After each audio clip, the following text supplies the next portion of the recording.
I remember the moment I understood I wasn't supposed to walk away from this. It wasn't during the fighting, it was in the silence, when my hands wouldn't stop shaking and everyone else had already gone quiet. That was when it hit me, something had missed me, and it shouldn't have. I arrived on the Western European front with a rifle that felt heavier than it looked and a helmet that didn't quite sit right on my head. The steel edge pressed into my forehead whenever I lowered my chin, like a reminder that I was wearing something meant to stop fragments, not fear. The trucks dropped us off before sunrise. No speeches. No flags. Just boots hitting wet ground and engines pulling away without looking back. The air smelled of damp earth and old smoke. Not fresh smoke, this had been here a while, soaked into the hedgerows and broken fences. I stood there adjusting the strap of my pack, pretending to be busy, pretending I knew what I was doing. Around me, other men did the same. No one talked much. Words felt like they might carry too far. I had trained for this. Months of drills, shouted orders, targets that fell over cleanly when you hit them. None of that prepared me for the waiting. The waiting pressed in on you. It filled the gaps between breaths. It made every sound sharp, the click of a canteen cup, the scrape of a boot, the distant thud of artillery you couldn't see. We moved into shallow positions carved into the earth. Calling them foxholes gave them too much credit. They were wet, uneven, and already claimed by mud. I lowered myself into one and felt cold soak through my trousers almost immediately. The ground didn't care who you were or where you came from. It took what it could.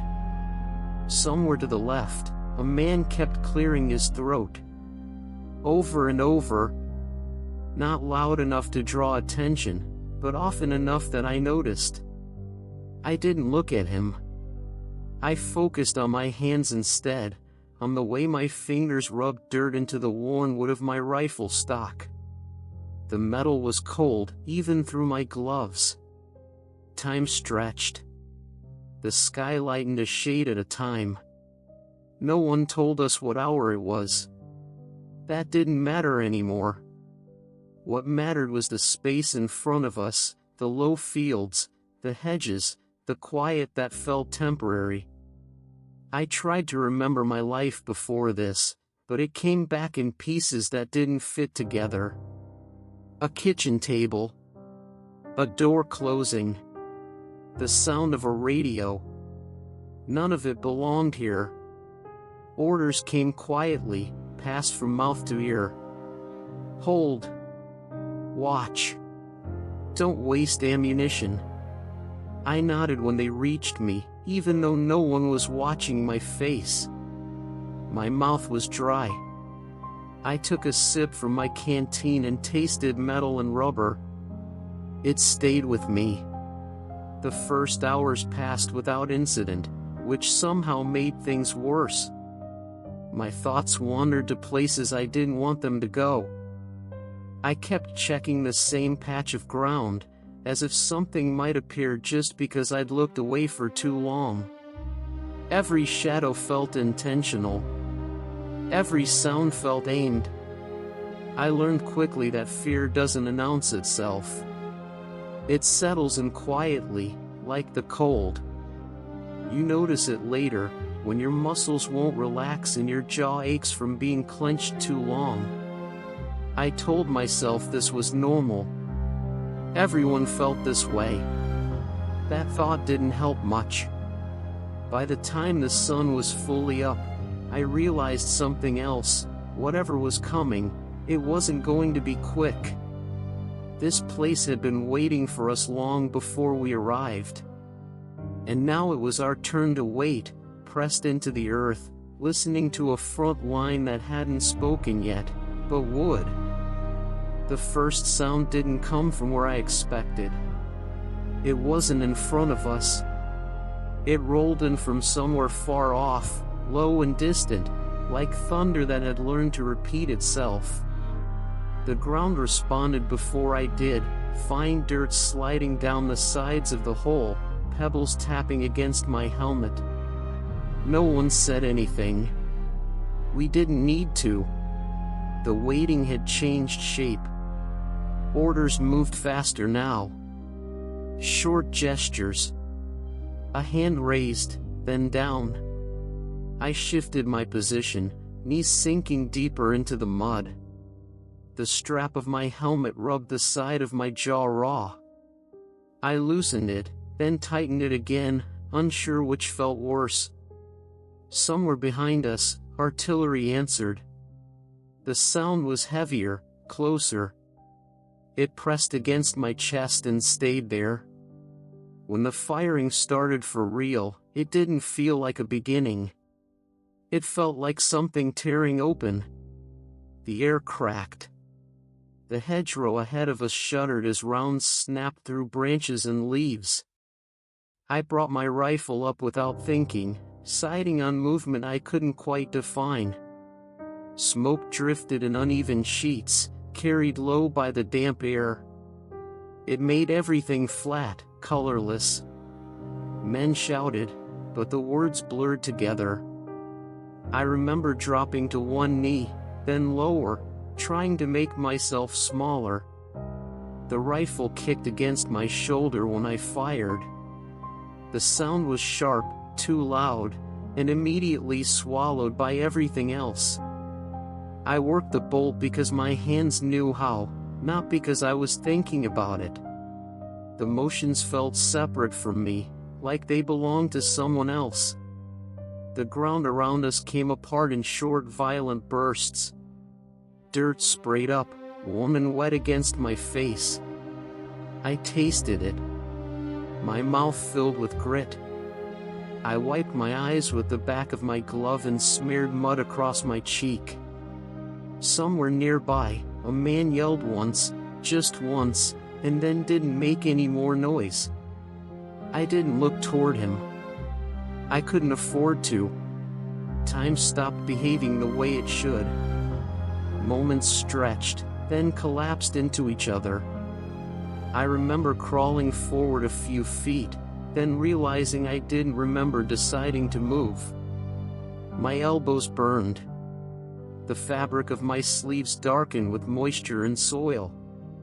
Every breath came shallow, pulled in through my teeth. The noise was constant now, layered. Rifle fire. Machine guns. Explosions that thumped instead of cracked. Between them, there were gaps, thin slivers of quiet that felt wrong, like the world was holding its breath. In those gaps, I became aware of my own body again, the ache in my neck, the tremor in my hands, the way my heart seemed to beat too hard for my chest to contain it. I saw men moving past me, shapes more than faces. One slipped and went down, then got back up without stopping. Another stayed where he fell. I stepped around him without slowing, my boot sinking beside his shoulder. I knew I should feel something specific about that. There wasn't time. By the time the firing eased, I realized I had been clenching my jaw so hard my teeth hurt. Smoke hung low over the field, blurring everything into the same dull shade. The front hadn't moved much. We were still here. Still breathing. For reasons I couldn't explain yet, that felt temporary. The war I had imagined, lines, orders, clear moments, was gone. In its place was this, confusion, noise, and the constant effort to stay upright. I understood then that nothing ahead would fit the shape I'd prepared for, and that whatever survived this would not be the same thing that had arrived. It happened in the afternoon, when the light flattened everything and the smoke refused to lift. The air felt thick, like it had weight. We were told to move forward, not far, just enough to close a gap that had opened somewhere ahead.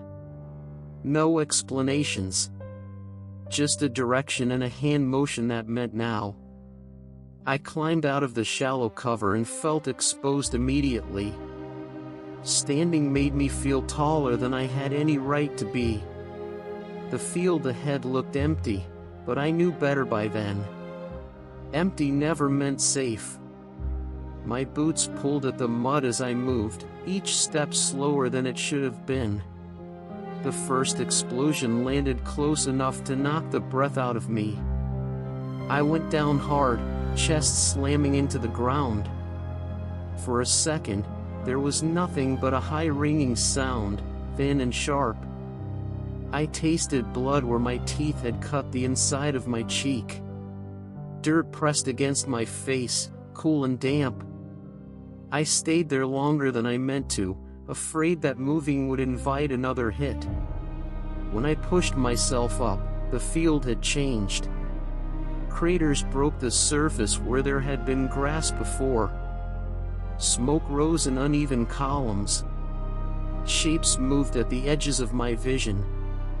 I fired at one and wasn't sure if it fell or disappeared into the haze. The rifle bucked. My shoulder burned. Someone was yelling my name. I turned and saw one of the men from earlier, the one who'd kept clearing his throat. He was crouched behind what remained of a low stone wall, waving me over. I started toward him, keeping low, counting my steps without knowing why. Halfway there, another blast hit. The wall shattered. Stone fragments whipped through the air. When the dust settled, the space where he'd been was empty. I stopped moving. My legs refused to cooperate. I stared at the broken stones, waiting for him to reappear, to cough, to move anything. Nothing happened. The noise of the battle continued around me, but it felt distant, like it belonged to another place. I realized then that I was breathing too fast, each inhale scraping my throat raw. A hand grabbed my pack and dragged me down into a crater. I didn't see who it was. I didn't ask. We stayed there while the ground shook again and again. Dirt rained down on us. My helmet rang with every nearby impact. I pressed my forehead into my arm and waited for the next one to land closer. At some point, the firing thinned. Not stopped, just stretched out. I lifted my head and saw the field through a veil of smoke and drifting ash. Bodies lay where they'd fallen, some twisted, some still. Equipment was scattered everywhere, helmets, packs, rifles without owners. The ground looked torn open, like it had been punished. I checked myself without thinking. Arms, legs, hands. Everything responded when I told it to move. That realization came with a strange weight, heavier than relief. I didn't feel lucky. I felt out of place. As we pulled back to what passed for cover, I kept expecting something to correct the mistake, to remind me that I shouldn't still be here. The thought followed me, quiet and persistent, settling deep in my chest. I shouldn't have survived that field. And yet, I was still walking out of it. The quiet didn't arrive all at once. It crept in unevenly, slipping between distant shots and the low rumble of guns farther down the line. At first, I didn't trust it. My body stayed braced, shoulders tight, waiting for the next impact. When nothing came, the stillness felt heavier than the noise had been. Smoke lingered close to the ground, turning the air gray and sour. It burned the back of my throat with every breath. I moved slowly, more careful now than I had been during the fighting. The field looked unfamiliar, reshaped by force. Nothing lined up the way it had that morning. Landmarks were gone. Directions meant less. Men stood or sat where they had stopped, not talking. Some stared at the ground. Others stared at nothing at all. A few moved with purpose, checking equipment, looking for someone, anyone. I followed without thinking, stepping around debris and dark patches in the earth I didn't examine too closely. My hands shook when I tried to reload. I pressed the rounds in harder than necessary, metal clicking too loud in the quiet. I glanced up, expecting someone to tell me to stop, to be quieter. No one looked my way. Everyone was wrapped up in their own small space, their own private inventory of what was missing. The smell settled and then burned earth, oil, something else I didn't want to name. It clung to my clothes, my skin. I wiped my face again, smearing soot across my cheek, and felt the tightness there from dried blood. I couldn't remember when I had been hit. It didn't seem important enough to trace back. Near the edge of the field, I recognized a helmet lying on its side. I knew it by the dent near the rim. I stopped without meaning to. For a moment, I waited for the rest of him to appear, as if he'd just stepped away. The moment stretched, then collapsed. I moved on. We took positions again, shallower than before, carved where we stood. The earth gave easily now. It had already been broken. I sank down and leaned back, my spine protesting. When I closed my eyes, the field came back immediately, too sharp, too clear. I opened them again and fixed my gaze on the inside of my helmet, on the scratches and chipped paint. Someone passed behind me and set a canteen down within reach. I didn't look up to see who it was. I drank anyway. The water tasted wrong, but it moved the dryness from my mouth to somewhere else. My stomach tightened around it. As the light faded, the temperature dropped. The damp crept back in, settling into my clothes. I pulled my jacket tighter and felt how tired I was, not just in my muscles, but deeper than that. Like something essential had been drained out and not replaced. I listened to the front breathe, far-off guns, muted voices, the wind moving through broken hedges. The battle was over for now. The ground was quiet again. I sat there in that quiet, surrounded by what remained, and tried to understand how I was still part of it. Night settled in without ceremony. No signal marked its arrival. The sky simply darkened until the edges of things disappeared and the field became a collection of sounds instead of shapes. I stayed where I was, back against the dirt, rifle across my knees. The metal had cooled. It drew heat from my palms when I touched it. Somewhere nearby, a man coughed and then stopped himself, as if the sound had traveled too far. Farther off, an engine idled and cut out. The war hadn't ended, it had just stepped back, giving us room to breathe without telling us how long that would last. I thought about the space beside me, the place where the man with the dented helmet should have been. My mind kept trying to fill it in, replaying fragments that didn't connect. His throat clearing. The way he'd waved me over. I stopped the thought before it finished. I had learned that some endings couldn't be completed without cost. My body ached in places I hadn't noticed before. When I shifted my weight, pain moved with me, slow and deliberate. I welcomed it. It anchored me to what was real. As long as I could feel it, I knew where I was. The idea returned, The same one that had followed me since the field, that something had gone wrong in the counting, that I had stepped out when I wasn't meant to. Survival didn't feel like a reward. It felt like an obligation I hadn't agreed to carry. I checked my gear again, more out of habit than need. Everything was there. Too much was there.